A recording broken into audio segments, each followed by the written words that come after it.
খাদিজাতুল কুবরার পুরা জীবনী পড়লাম।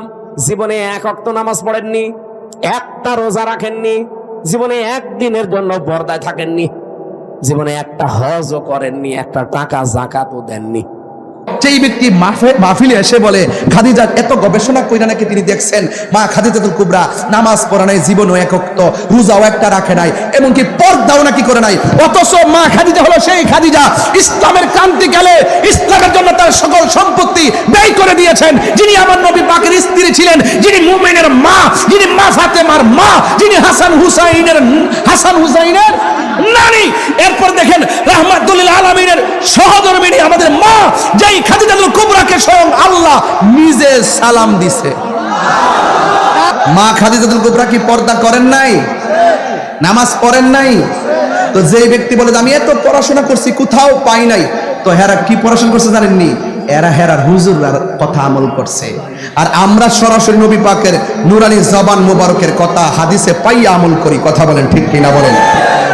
এই জন্য আমি গতকাল বলছি তাকে জাদুঘরে রাখার জন্য। জাদুঘরে রাখলে কি হবে?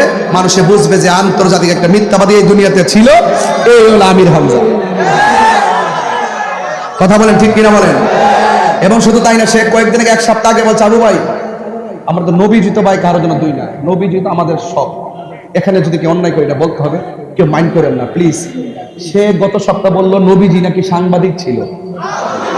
এটা কি কথা? এটা কি কথা? এরপর আমি যখন দৌড়ছি ভালো করে হুজুর, 3 দিন পরে কয় আমি একটা বক্তব্য দিতে চাইয়া স্লিপ অফ টাং হয়ে গেছে, আমার ভুল হয়ে গেছে, তাহাজ্জুদ নামাজের টাইমে আমি নবীকে সাংবাদিক বলার কারণে আমি তাহাজ্জুদ নামাজ পড়ে আল্লাহর কাছে ক্ষমা চাইছি। তুমি অত বড় মুফাসসির, তুমি এমন কথা বলো কেন? কথা বলেন ঠিক কিনা বলেন? এগুলা বললে সমাজ কি বিতর্কিত হবে না? সমাজের ঈমান কি নুকসানে পড়বে না? এজন্য আমাদের সকলকে সাবধানতার সাথে অবলম্বন করতে হবে। এই কথাগুলো বলতাম না যদি প্রসঙ্গ না হইতো। কথা বলেন ঠিক কিনা বলেন? মুনাফিকরা এমন ভাবে আঘাত করবে আর কাফেররা এমন ভাবে হাতুড়ি নিয়ে আঘাত করবে, 70 গজ মাটির নিচে নিয়ে ঢুকাইয়া দিব। গায়রা সাকালাইন, দুইটা প্রাণী আওয়াজ শুনবে না। গরু কবরের কান্নার আওয়াজ শুনবে, ছাগল কবরের কান্নার আওয়াজ শুনবে, প্রাণীগুলো কবরের কান্নার আওয়াজ শুনবে, দুইটা প্রাণী কান্নার আওয়াজ শুনবে না। বলছে গায়রা সাকালাইন, সাকালাইন মানে হলো একটা জিন জাতি আর একটা মানুষ জাতি। এই দুইটা প্রাণী কবরের আযাবের আওয়াজ শুনবে না কেন? ওয়া মা খালাকতুল জিন্না ওয়াল ইনসা ইল্লা লিয়াবুদুন।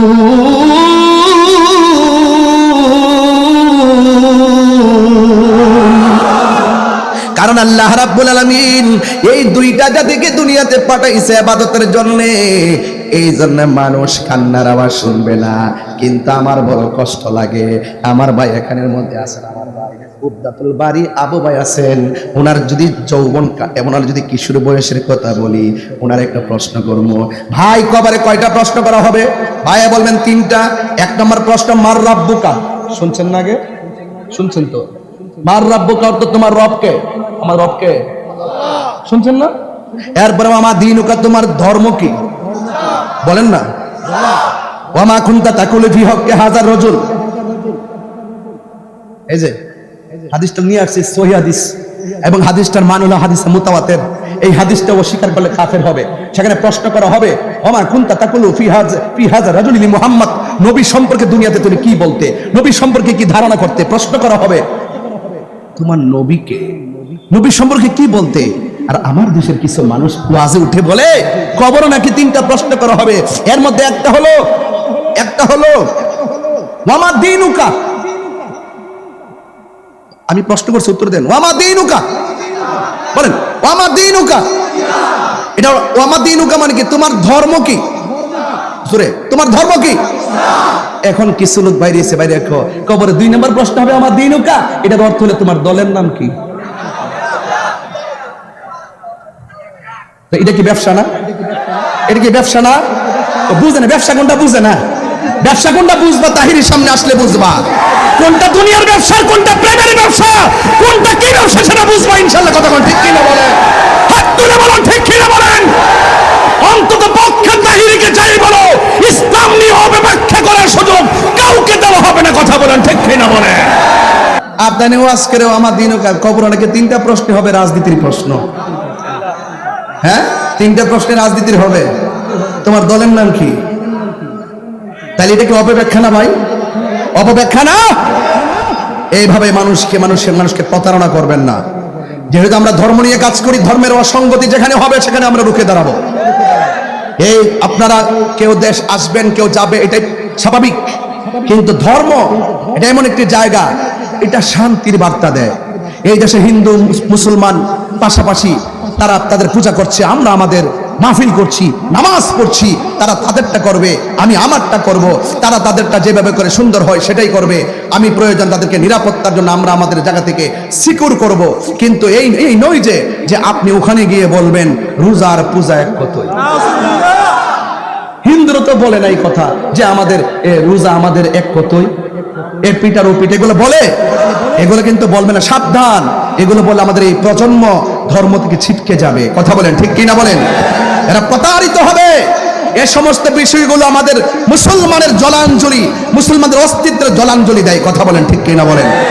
এইভাবে কথা বলবেন, আমি নিষেধ করলাম। যারা যেটা জানেন না সেটা বলবেন না। যদি জানতে চান, যিনি জানেন তার কাছে যান। কথা বলেন ঠিক কিনা? আমাদের ধর্মের নাম কি? আরো বড় করে, ধর্মের নাম কি? 32টা দাঁতের ভিতরে জিহ্বাটা যেমন নিরাপদ, আমরা মুসলমানদের কাছে অন্য ধর্মের মানুষগুলো তার চাইতে বেশি নিরাপদ থাকতে হবে। দ্যাটস রিয়েলিটি এবং দ্যাটস ইসলাম। এটাই ইসলাম, এটাই বাস্তব। কথা বলেন ঠিক কিনা? ওই দিন দেখলাম এক মাওলানা সাহেব বলতেছে, হাসরের মাঠে নবী সুপারিশ করবো দূরের কথা, নবীর জান লই নাকি ঠেলা ঠেলি। এই কথা বললে কি সাধারণ, আমি কেন, আমি তো হুজুর না, একটা রিক্সাওয়ালা তো মানতো না।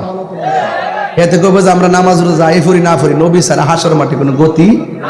নবীর সুপারিশ আমরা চাই কি চাই না? আবার কি বলে জানেন, কয় নবী নাকি হাসর মাঠে বলবে আমার নেকের পাল্লা ভারী হয় নাকি বদরের পাল্লা ভারী হয়। নবী নাকি নিজের গুনার জন্য নিজেই নাকি পেরেশানিতে থাকবেন। আর বড় করে কেন নাউজুবিল্লাহ।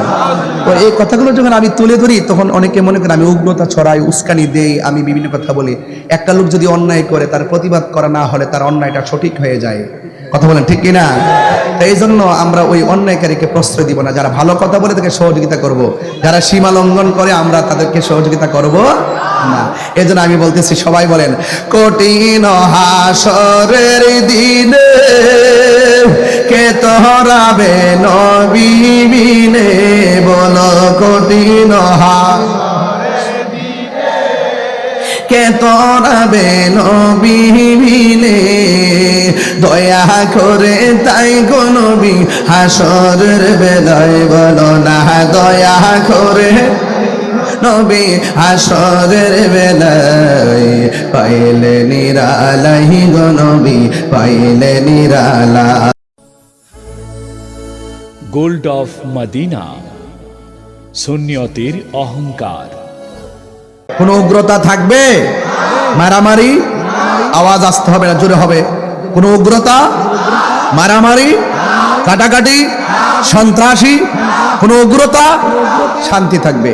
এই শান্তির মাধ্যমে আমরা অনেক দূরে এগিয়ে যাব। আজকের এই মাহফিলটা মূলত শান্তির বার্তা হিসাবে আজকে আমরা আপনাদের সামনে হাজির হয়েছি, সেই শান্তির বার্তা দেওয়ার জন্য। ভাইয়েরা আমার, আপনারা যারা এই মাহফিলে এসেছেন, আপনাদের কাছে 2টা জিনিস কামনা করি। একটি হলো ধৈর্য, আর একটি হলো মনোযোগ। যার জীবনে ধৈর্য বেশি তার জীবনে সফলতা বেশি, যার জীবনে ধৈর্য কম তার জীবনে হতাশা বেশি। আর যারা প্রেমিক হবে, ওয়ালানাবলুওয়ান্নাকুম বিশাইইম মিনাল খাউফি ওয়াল জু'i ওয়া নাকসিম মিনাল আমওয়ালি ওয়াল আনফুসি ওয়াস সামারা ওয়া বাশশিরিস সাবিরিন। আল্লাহ যাকে পছন্দ করেন তাকে ধন সম্পদ দিয়ে পরীক্ষা করবেন, নিয়ে পরীক্ষা করবেন, অসুস্থতা দিয়ে পরীক্ষা করবেন এবং সম্পদের নোকসান দিয়ে পরীক্ষা করবেন। ইত্যাদি পরীক্ষায় যারা ধৈর্য ধারণ করতে পারবে, আল্লাহ বলছেন তাদের জন্যই জান্নাতের শুভ সংবাদ। জোরে বলুন সুবহানাল্লাহ। তা আমরা জান্নাত চাই কি চাই না? আল্লাহ রাব্বুল আলামিন বলছেন, আল্লাহ রাব্বুল আলামিন বলেছেন এই পৃথিবীতে ওয়া তাআওয়ানু আলাল বিররি ওয়াত তাকওয়া ওয়া লা তাআওয়ানু আলাল ইসমি ওয়াল উদওয়ান। আল্লাহ বলছেন যারা ভালো কাজ করবে তাদেরকে তোমরা সহযোগিতা করো। সিদ্ধান্ত কি মোল্লার না আল্লাহর? আরো বড় করে, সিদ্ধান্ত কি মোল্লার না আল্লাহ? আল্লাহর সিদ্ধান্ত আমরা মানতে চাই কি চাই না? আল্লাহ রাব্বুল আলামিন বলছেন এভাবে, ওয়া তাআওয়ানু আলাল বিররি ওয়াত তাকওয়া ولا تعاونوا على الإثم والعدوان আল্লাহ রাব্বুল আলামিন বলেন যারা নেকের কাজ করবে, যারা ভালো কাজ করবে, ওই কাজের মানুষগুলোকে তোমরা সাহায্য করো, আর যারা আল্লাহকে ভয় করবে তোমরা তাদেরকে সহযোগিতা করো। আজকে মাহফিলে যারা এসেছেন নিঃসন্দেহে ভালো কাজ করেছেন। আজকের মাহফিলে যারা টাকা দিয়ে সহযোগিতা করেছেন নিঃসন্দেহে ভালো কাজ করেছেন। আজকের মাহফিলটা বাস্তবায়নের জন্য পিছনে যারা কাজ করেছেন প্রশাসন সহকারে, তারা ভালো কাজ করেছেন। আপনারা জবান খুলে বলুন ভালো কাজের সহযোগিতা করার জন্য কে বলেছেন? এরপরে বলছেন যাদের অন্তরে আল্লাহর ভয় থাকবে। আল্লাহর ভয় কি জিনিস জানেন তো আপনারা? আল্লাহর ভয় মানে হলো যারা গুনাহ করার সময় চিন্তা করে কেউ দেখে না দেখে কে, এইরকম আল্লাহকে ভয় করে যারা গুনার কাজ ছেড়ে দেয়। আল্লাহ রাব্বুল আলামিন বলেন ওয়ালিমান খাফা মাকামা রাব্বিহি জান্নাতান। আল্লাহ রাব্বুল আলামিন বলেন আমি আল্লাহকে ভয় কইরা যারা গুনার কাজ ছেড়ে দিবে, আমি আল্লাহ রাব্বুল আলামিন তাদেরকে একটা জান্নাত দিব না, তাদেরকে দুইটা জান্নাত দিয়ে দিব।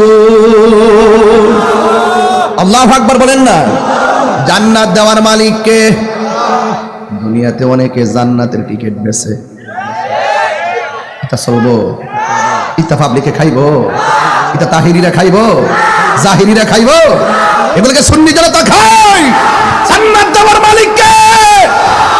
ওয়া বাশশিরিল্লাযীনা আমানু ওয়া আমিলুস সালিহাতি আন্না লাহুম জান্নাতিন তাজরি মিন তাহতিহাল আনহার। জান্নাতে পাইতে গেলে ঈমান দরকার আছে না নাই? জান্নাত পাইতে গেলে নেক আমল দরকার আছে না নাই? এই জন্য আল্লাহ বলেন যারা আমি আল্লাহকে ভয় করবে আমি আল্লাহ তাদেরকে জান্নাত দিয়ে দেব। ইন্নালিল মুত্তাকিনা মাফাসান হাদাইকা ওয়া আ'নাবা ওয়া কাওয়াইবা আতরাবা। আল্লাহ রাব্বুল আলামিন বলেন যারা আমি আল্লাহকে ভয় করবে আমি আল্লাহ তাদেরকে একটা বাগান দিব না, হাদিকাতুদের বহু বচন হাদায়েক। আল্লাহ রাব্বুল আলামিন বলেন আমি আল্লাহ তাদেরকে দুইটা আঙ্গুর ফলের বাগান দিয়ে দিব। যেই জান্নাতটা দিব এই জান্নাতের মিস্তিয়া নহর গুলো আছে না নাই? এরপর আল্লাহ বলে ওয়ালা তাআবানু আলাল ইসমি ওয়াল উদওয়ান, ওয়ালা তাআবানু আলাল ইসমি ওয়াল উদওয়ান।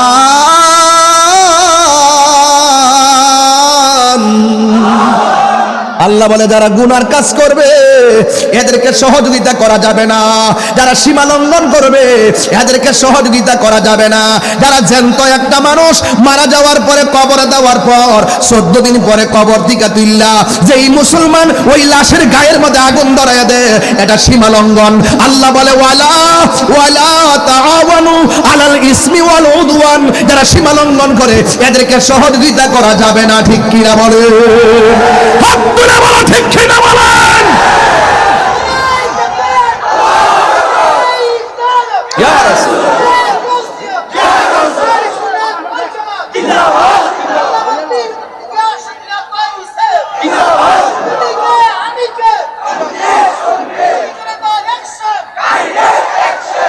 আল্লাহ আওয়াজ করেন আল্লাহু আকবার। দুনিয়াতে যদি ইফটিজিং করে শাস্তি আছে না নাই? 6 মাসের জেল। কথা বলেন ঠিক কিনা? দুনিয়াতে কেউ মাদক সেবক করলে শাস্তি আছে না নাই? দুনিয়াতে কেউ যদি খুন করে শাস্তি আছে না নাই?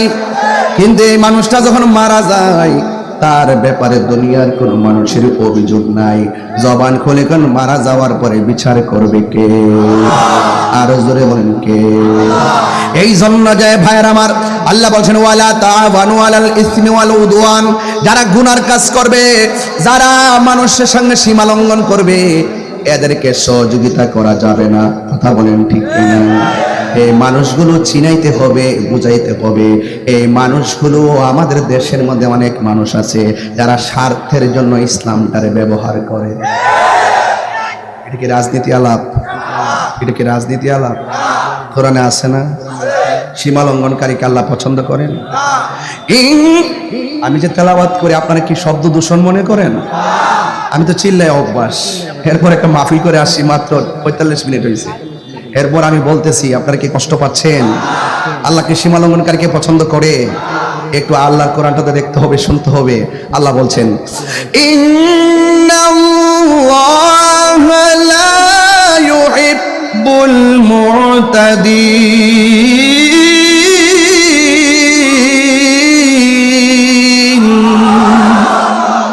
আল্লাহ রাব্বুল আলামিন সীমা লঙ্ঘনকারীকে পছন্দ করে। এই জন্য সীমা লঙ্ঘন করা যাবে, গুনার কাজ করা যাবে। এই জন্য গুনার কাজ যদি করেন হিসাব আছে না নাই? আরো বড় করে হিসাব আছে না নাই? এই জন্য আপনাদের সবাইকে সোচ্চার থাকতে হবে। রাতের বেলা ঘুমাইবেন ঈমান নিয়া, এমন একটা সময় আসবে ঘুম থেকে উঠবে বেঈমান হইয়া। সকালবেলা বের হইলেন ইমানদার হইয়া, সন্ধ্যাবেলা বাড়ির মধ্যে ঢুকবেন বেঈমান হইয়া। ঈমান কোন দিকে চলে যাবে টেরও পাবেন না। আমার দেশের ভিতরে টেহার বান্ডেল ফাইলে দুয়ার বাসা পাল্লাই জায়গা আসেনি। তাহিরির কি টেহা দিয়ে কিনতে পারবো কেউ? ডলার দিলে কি কালার ফাল্টাইলাম? তাহিরিরা কি কখনো হক কথা গোপন করে? এই হক কথা গোপন করে, তাহলে আওয়াজ করে বলুন, সেজদা দিব কাকে? আরে বড় করে কাকে? আল্লাহকে সেজদা। আল্লাহ ছাড়া কাহার কাছে মাথা নত করা যাবে না। সেজদা পাওয়ার মালিক কে? মাজার কি সেজদার জায়গা না জিয়ারতের জায়গা? আরো বড় করে বলুন, জিয়ারত করা কি হারাম না সুন্নত? তাহলে জিয়ারতকে পূজার সঙ্গে তুলনা করলেন কেন? কেন তুলনা করলেন? এগুলো সীমা লঙ্ঘন কথা, এগুলো গুনার কথা। কখনো নবীর সুন্নত হারাম হতে পারে না। কথা বলেন ঠিক কিনা বলেন? এই সমস্ত কথাগুলো বলে বলে প্রশাসনকে ভার করে, রাষ্ট্রযন্ত্রকে ভার করে যে এই গ্রুপটা, এই সুফিবাদী মানুষগুলো, তরিকাপন্থী মানুষগুলো, মাজার পূজারী, এই টেক দিয়ে দিয়ে আমাদেরকে রাষ্ট্রের গুরুত্বপূর্ণ জায়গা থেকে দূরে সরায় রাখা হয়েছে। আমি পরিষ্কার ভাষা বলতে চাই, রাষ্ট্রযন্ত্রের গুরুত্বপূর্ণ ধর্মীয় সিদ্ধান্ত নিতে গেলে 75% সুফিবাদী সুন্নি জনতা ছাড়া এই দেশে কোনো সিদ্ধান্ত হতে পারে না। ঠিক কিনা বলেন?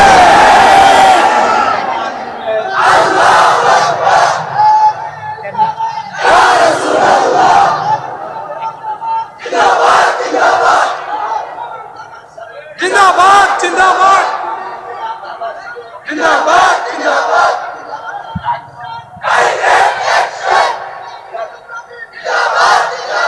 पवित्र ईदे माजिउन नबी जिंदाबाद जिंदाबाद पवित्र ईदे मिलादुन नबी जिंदाबाद जिंदाबाद আল্লাহু আকবার বলেন, আরো বড় করে আল্লাহু আকবার। অশান্তি না শান্তি? ইসলাম অর্থ কি? ইসলাম অর্থ কি? কবরে গেলে প্রশ্ন কয়টা হবে? আরো বড় করে বলেন, আরো বড় করে বলেন, আঙ্গুল তুল্লা বলেন, কয়টা প্রশ্ন করা হবে? হাত নামান। আমার বক্তব্যকে কেউ অপব্যাখ্যা মনে করবেন না, আমি ব্যাখ্যামূলক কথা বলছি। যারা সীমা লঙ্ঘন করবে তাদেরকে সহযোগিতা করা যাবে। একটা হাদিস বলবো আপনাদের সামনে, অনেক বুঝে ফেলবেন ইনশাআল্লাহ।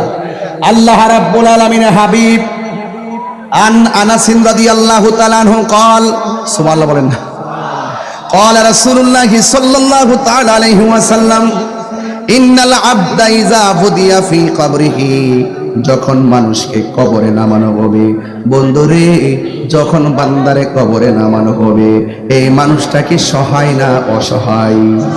আরো জোরে কোন? ওখানে গেলে কি কেউ আমাদের সঙ্গে যাবে? এরপরে বলতেছেন ওয়া তাওয়াল্লা আনহু আসহাবুহু, যখন কবরবাসীকে কবরে নামাইয়া সাথীগণ চলে আসবে, ইন্নাহু লা ইয়াসমাউ কারআনি আলিহিম, ও বন্ধু আপনজনরা যখন কবর দিকে চলে আসবে, কবরের মানুষটা তার পায়ের আওয়াজ শুনতে পারবে। চিৎকার মেরে কি সুবহানাল্লাহ বলা যাবে না? হায় হায় হায় রে, বেশি চিৎকার পারবো না, কণ্ঠ দেওয়ার মালিককে। হাজার হাজার মানুষ, কত সুন্দর বাঁশি, একটা বাঁশির সঙ্গে আরেকটা বাঁশির সুর মিলে না। কথা বলেন ঠিক কিনা? এই জন্য আল্লাহ রাব্বুল আলামিন হাবিব সাল্লাল্লাহু আলাইহি ওয়াসাল্লাম বলেন, ইন্নাল আবদা ইযা বুদিয়া ফি কবরিহি, যখন বান্দাকে কবরের মধ্যে নামানো হবে, ওয়া তাওয়াল্লা আনহু আসহাবুহু, যখন আপন জনতারে শেষ বিদায় দিয়ে কবর দিয়ে চলে আসবে, ইন্নাহু লা ইয়াসমাউ কারআনি আলিহিম, ওই কবরবাসীটা আপন জনদের পায়ের আওয়াজ শুনবে। ও বন্ধুরে, বন্ধুরে, ও বাবা, শুধু তাই নয়, আতাহু মালাকানে, দুইজন ফেরেশতা তখন কবরে নামবে।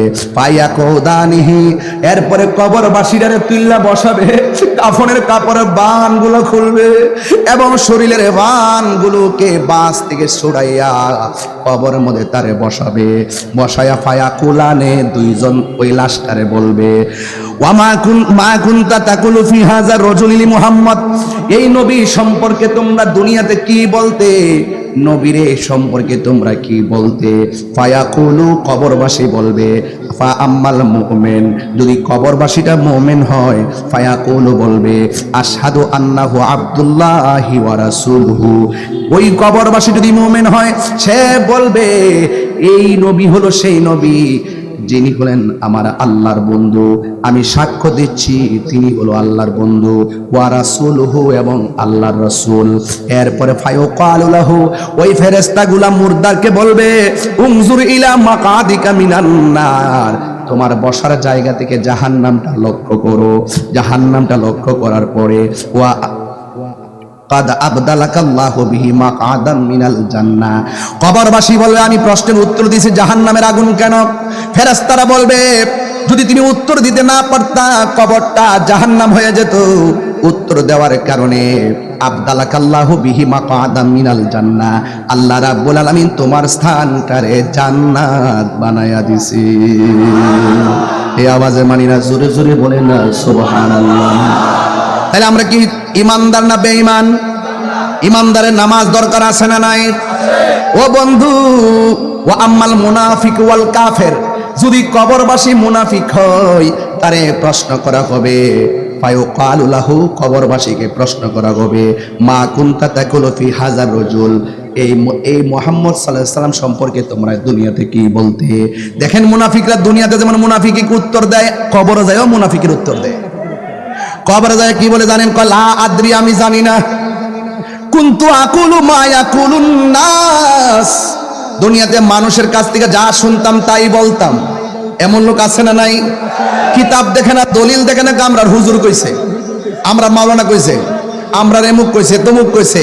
কবরে যাওয়ার পর সে বলবে, লা আদ্রি, আমি জানি না। কুনতু আকুলু মা ইয়াকুলুন নাস, আমি দুনিয়ার মানুষের কাছে যা শুনতাম আমি তাই বলতাম।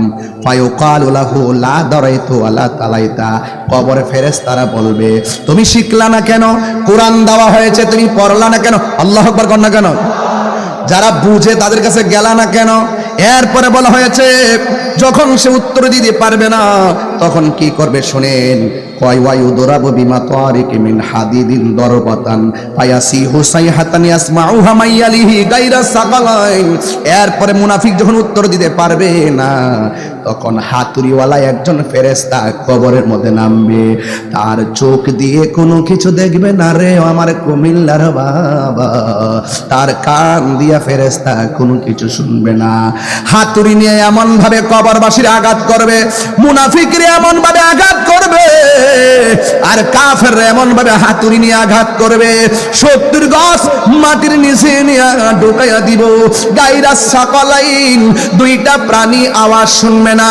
গরু কবরের কান্নার আওয়াজ শুনবে, ছাগল কবরের কান্নার আওয়াজ শুনবে, প্রাণীগুলো কবরের কান্নার আওয়াজ শুনবে, দুইটা প্রাণী কান্নার আওয়াজ শুনবে না। বলছে গায়রা সাকালাইন, সাকালাইন মানে হলো একটা জিন জাতি আর একটা মানুষ জাতি। এই দুইটা প্রাণী কবরের আযাবের আওয়াজ শুনবে না কেন? ওয়া মা খালাকতুল জিন্না ওয়াল ইনসা ইল্লা লিয়াবুদুন।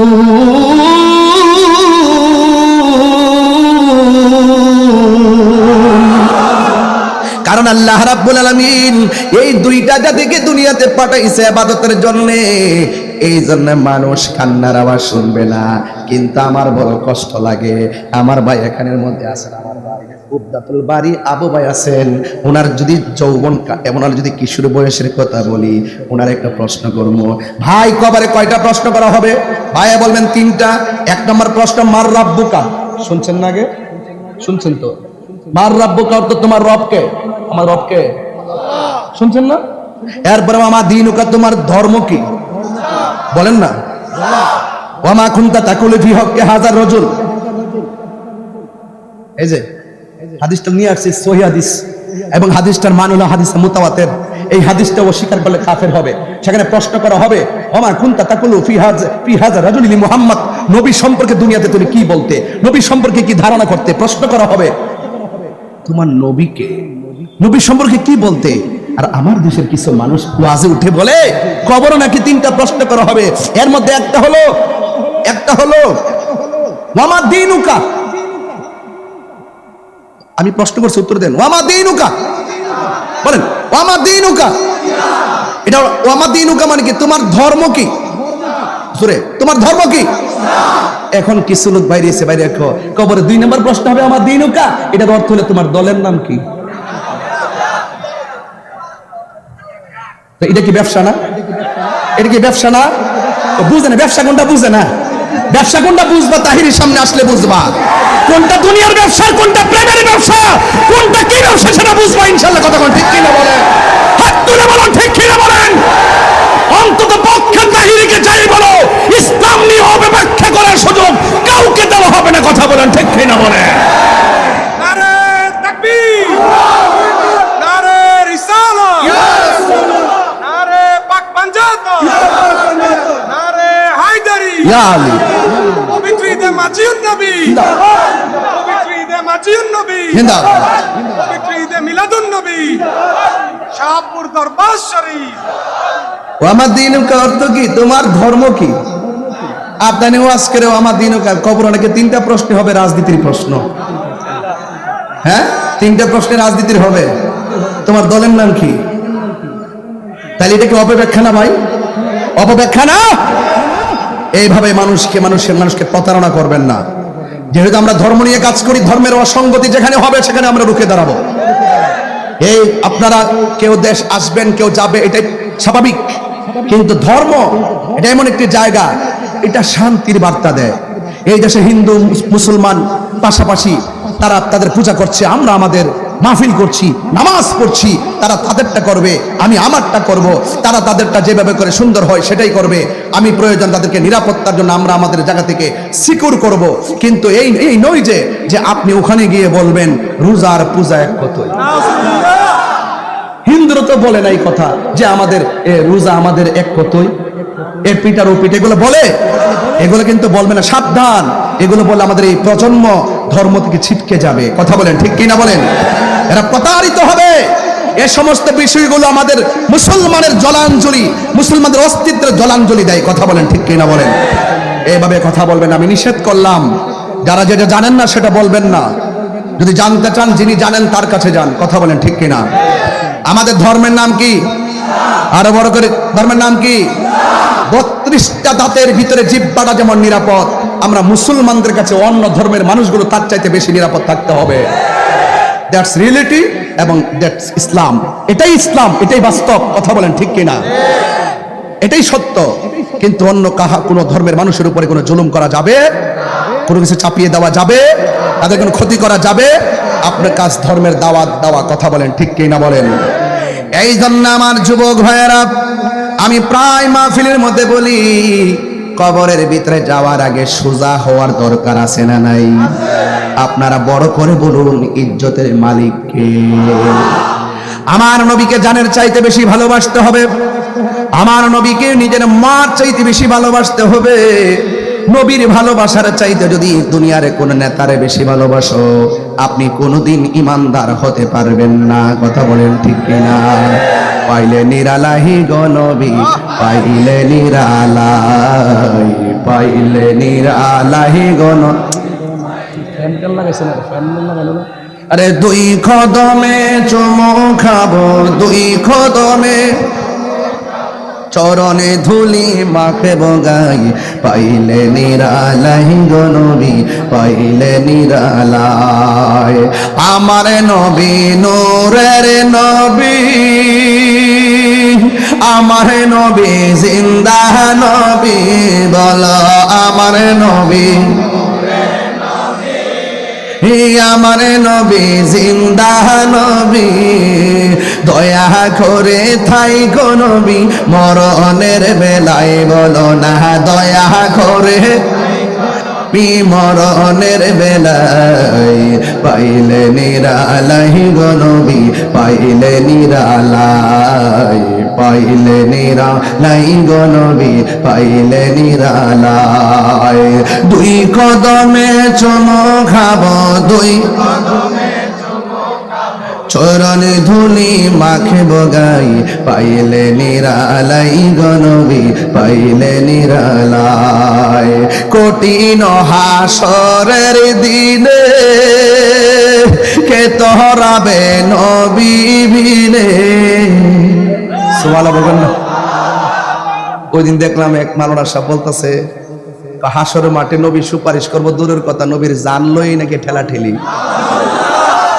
এই কথা বললে কি সাধারণ, আমি কেন, আমি তো হুজুর না, একটা রিক্সাওয়ালা তো মানত না।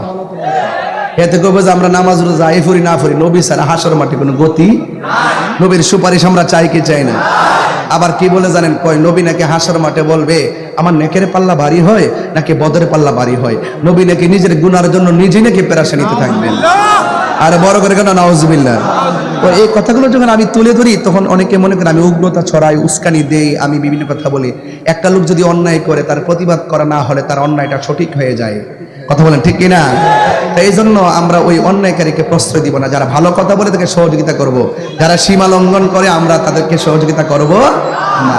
এই জন্য আমি বলতেছি, সবাই বলেন কঠিন হাসরের দিনে কে তোহরাবে নবী বিনে, বলো কঠিন হাসরের দিনে কে তোহরাবে নবী বিনে, দয়া করে তাই গো নবী হাসরের বেলায় বলো না দয়া করে নবী, হাসরের বেলায় পাইলে নিরালাই গো নবী, পাইলে নিরালাই, পাইলে নিরালাই গো নবী, পাইলে নিরালাই। বলো না দুই কদমে চুমু খাবো, দুই কদমে চুমু খাবো, চরণে ধুলি মাখিব গাই, পাইলে নিরালাই গো নবী, পাইলে নিরালাই।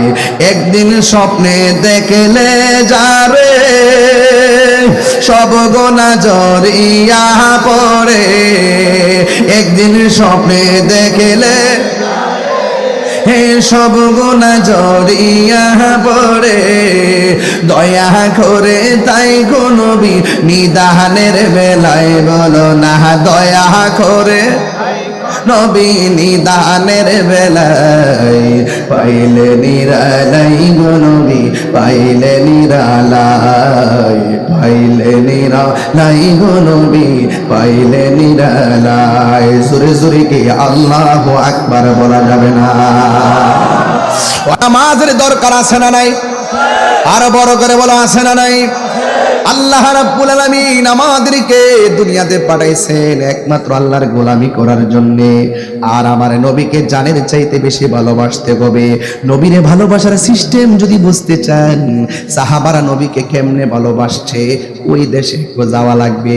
ওই দেশের নাম কাম দেশ না, ওই দেশের নাম হইল প্রেম দেশ। ঠিক কিনা বলেন? সাহাবীরা নবীরে কেমন ভাবে ভালোবাসছে, জীবনের চাইতে বেশি না কম? আরো বড় করে বেশি না কম? বেশি ভালোবাসছে। কেমন? আমার নবী বলে সাহাবী হকের জন্য যুদ্ধের ময়দানে যাওয়া লাগবে। এবার আমার নবী সাহাবীর হাতের মধ্যে তলোয়ার দিয়ে দিলেন, কয়ে তুমি যুদ্ধের ময়দানে যাইবা, তুমি যদি শহীদ হয়ে যাও তোমার পরে সে পতাকাটা হাতে নিবে, তুমি যদি শহীদ হয়ে যাও সে পতাকাটা হাতের মধ্যে নিবে। তিনজনকে সেনাপতি বানাইয়া আল্লাহর হাবিব একটা যুদ্ধের ময়দানে ছেড়ে দিয়েছেন। তারা কি যুদ্ধের ময়দান থেকে পলায়ন করেছে? আমার দেশের মধ্যে সকালবেলা জিহাদের কথা কই, রাতের বেলা ডলার খায়, আছে না নাই? টেহা দিলে বাজান, আমি যে কি দেখতেছি বাজান, আমি ভিতরগত ভাবে যে কত কিছু জানি বাজান, কেমনে কেমনে কেমনে কেমনে কারা কেমনে কেমনে সিস্টেম করে আলগা উলগা হইতেছে এবং কত ধরনের তাইল বেতাল যে করতেছে। মানে মাওলানারা ধর্ম যারা গবেষণা করে তারা যে এত প্রকার বিতর্কত ভাবে যে এত মুনাফিক হইতে পারে আমি ভাবছিলাম না। আমার কয় হুজুর এখন আপাতত একটু সিস্টেমে ওয়াজ করেন, দেশের পরিস্থিতি ভালো না। আমি বুঝছি, আমি এটা বুঝছি। এই শুনে না তো, এই আবু ভাই দেশের পরিস্থিতি একটু আমি বলছি না মাশাআল্লাহ আপনি তো 200-300 বছর বাঁচবেন, যখন আপনি একটু হ্যাকমতে ওয়াজ করেন আমারও তো চিন্তা ভাবনা করার দরকার নেই, কারণ হক কথা বইলা যদি আবু বাইর হলে কালকে মরে যায় আমার কোনো দুঃখ নাই। কোন কথা কয়, কোন কথা কইয়া আর কথা, কোন কথা বইলা হক কথা বইলা। ওখানে আপনি জানেন না যদি সত্যটা গোপন কইরা রাত্রেবেলা যদি কোন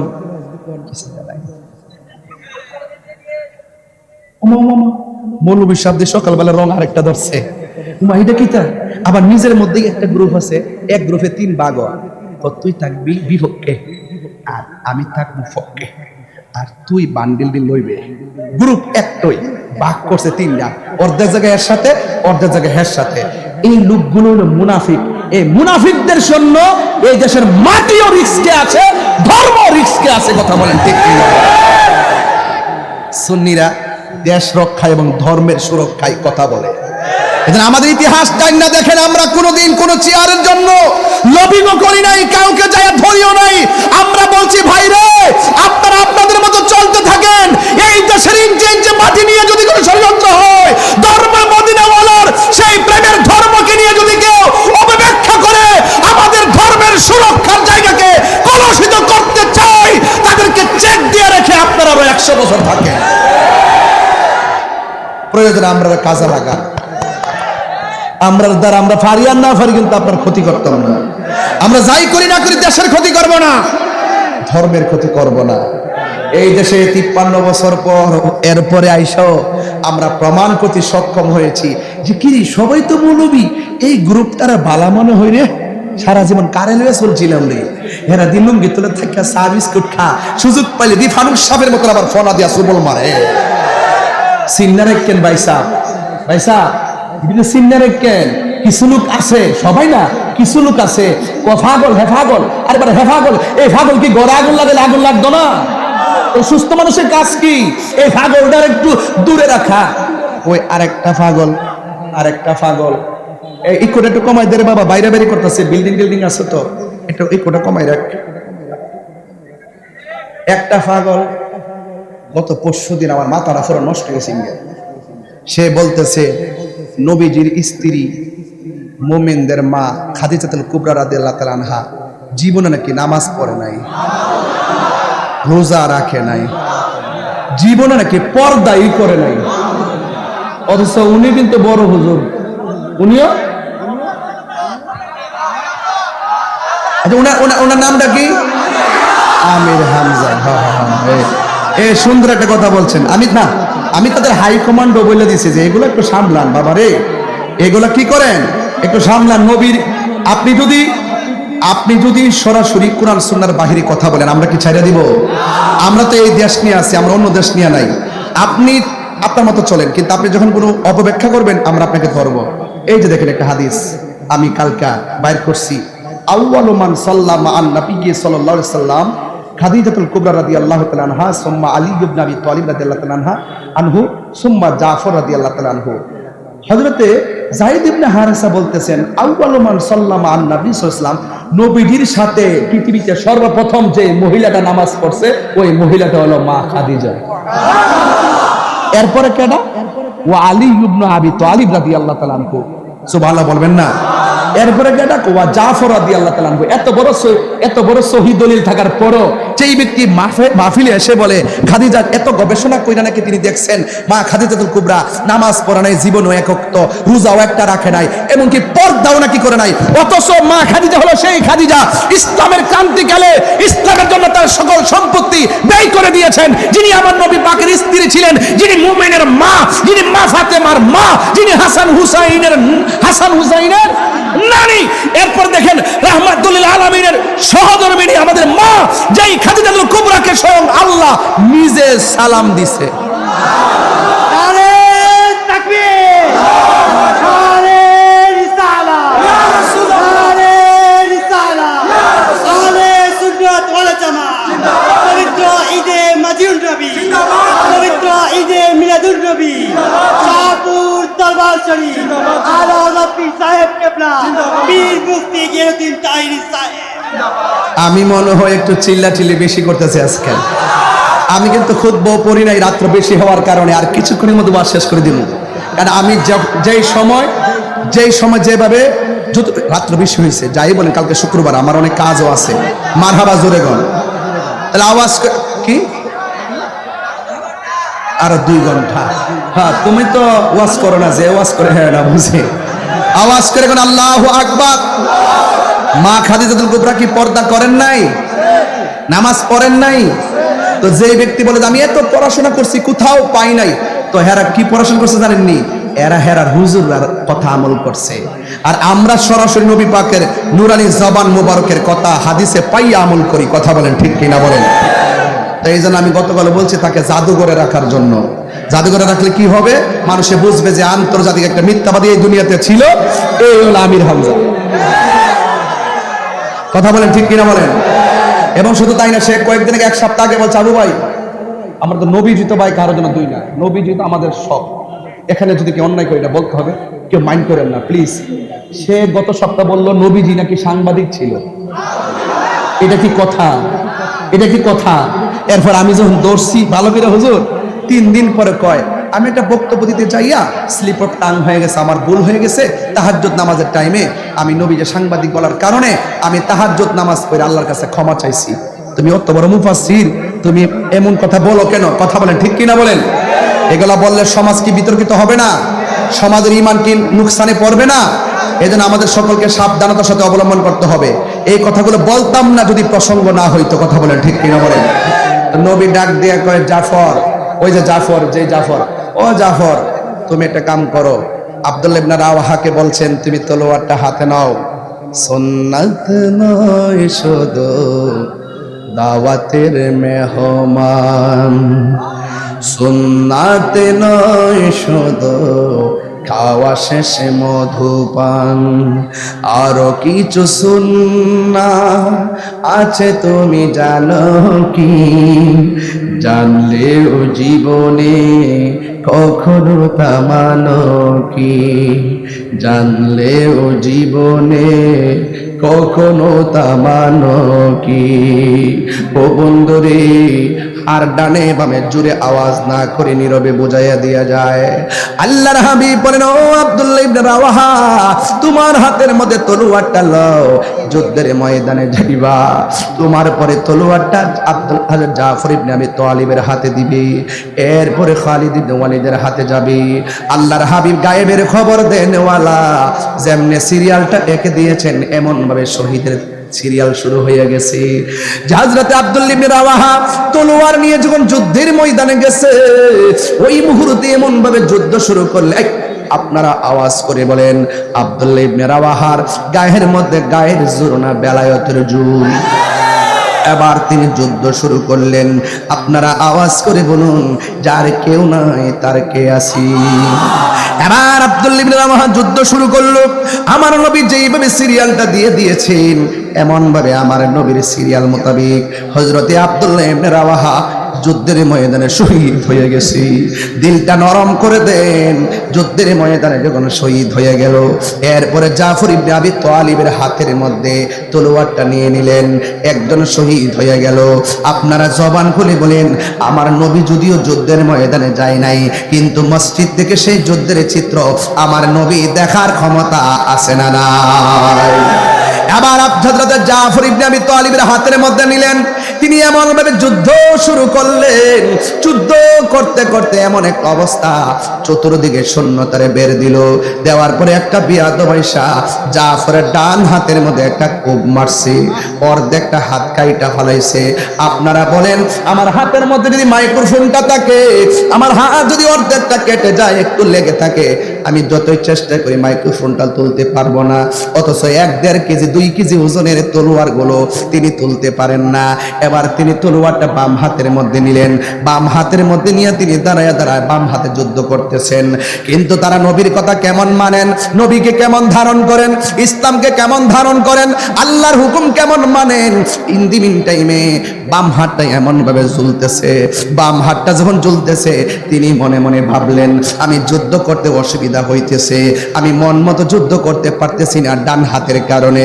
বন্ধুরে বন্ধুরে, ও বাবা, এবার ডান হাতটা কেমন নড়চড় করে ডান হাতটারে নিজের পায়ের নিচে ফালাইয়া টান দিয়া ডান হাতটারে সিরা ফালাইছে। ইসলামের জন্য প্রথম হাতটা কোরবানি দিয়া দিছে।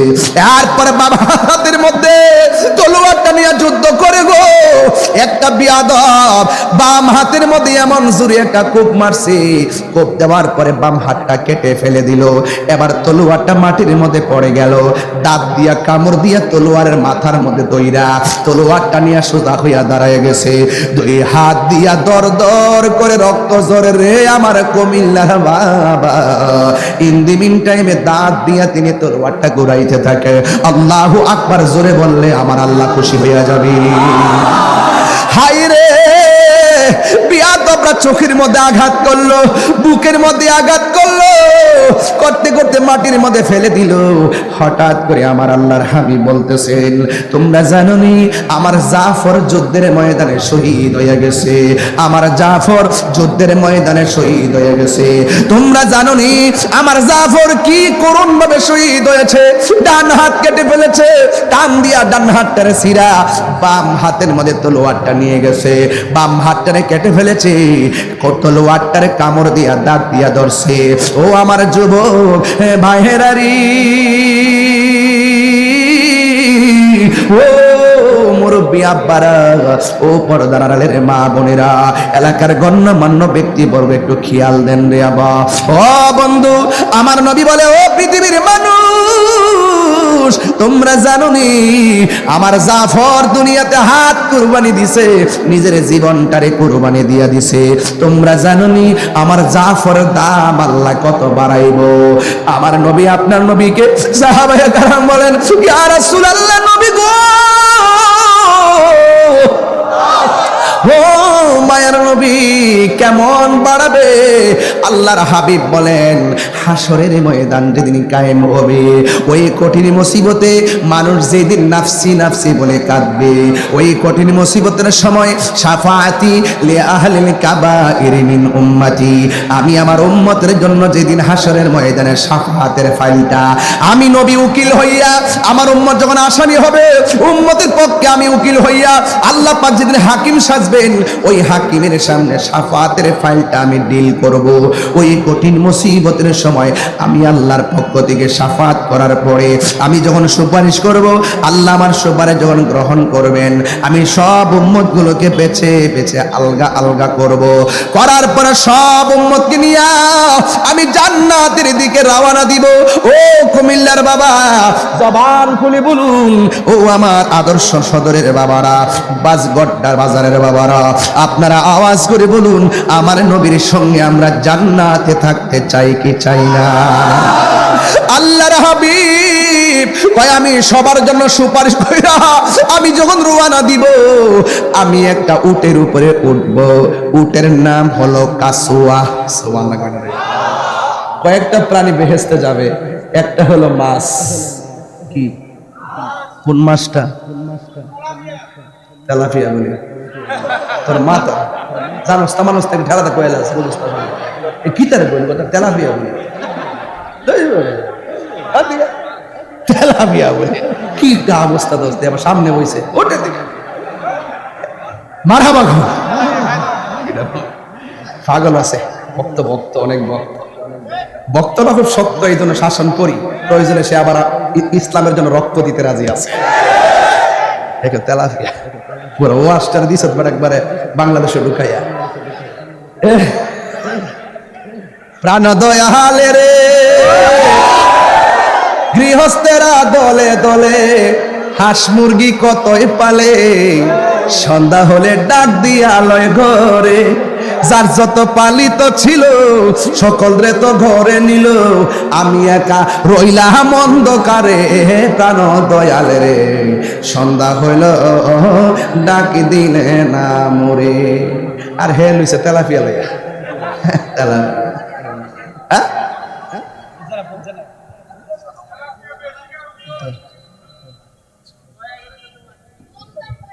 সকল কোন আল্লাহু আকবার তাইলে আপনারা বলেন যে মাছটা জান্নাতে যাবে এই মাছটা হলো সেই মাছ যেই মাছটা আমার ইউনুস নবীরে বক্ষণ করেছিল কথা বলেন ঠিক কিনা আর একটা গাছ জান্নাতে যাবে ওই খেজুর গাছটা হলো উস্তনে হান্নানা এবার একটা উট বেহেশতে যাবে এই উটটা হলো আমার নবী যেই প্রাহনের মধ্যে যেই উটটা ব্যবহার করতেন সেই উটটা জান্নাতে যাবে জোরে জোরে কি সুবহানাল্লাহ বলা যাবে না আল্লাহু আকবার এই জন্য আমার যুবক ভাইরা আল্লাহর হাবিব বলেন আমি সবাইকে নিয়ে জান্নাতে রওনা হব আমার জাফর যে যুদ্ধের ময়দানে শহীদ হয়ে গেছে তোমরা জানোনি এই জাফরের সম্মান আল্লাহ কত বাড়াইছে কয় যেই দিন আমি উটের উপর উঠব আমার উটের গলার মধ্যে একটা রশি থাকবো এই রশিটা অন্য কোনো সাহাবীর হাতে থাকবে না যেই সাহাবীর হাতে থাকবে সে হলো